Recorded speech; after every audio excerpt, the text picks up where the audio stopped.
Tanong, anong kalalabasan kapag pinagsama mo ang baboy at ang politiko?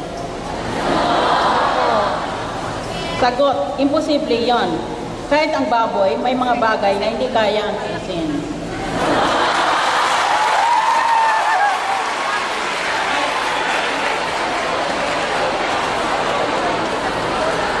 May isang bus na puno ng politiko na nahulog sa bangin. Isang matanda lang ang nakakita. Siya na rin ang naglibing. Kinabukasan dumating ang mga pulis. Tinanong nilang matanda, patay na ba lahat? Sagot ng matanda, sabi ng iba, buhay sila. Pero alam mo naman ang mga politiko sinungaling.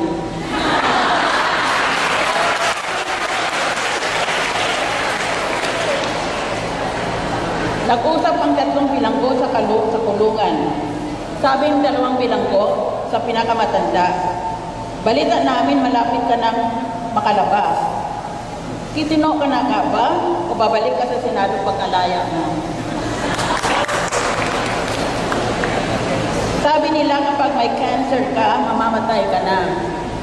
Pero gusto kong ipakita sa inyo na I can survive.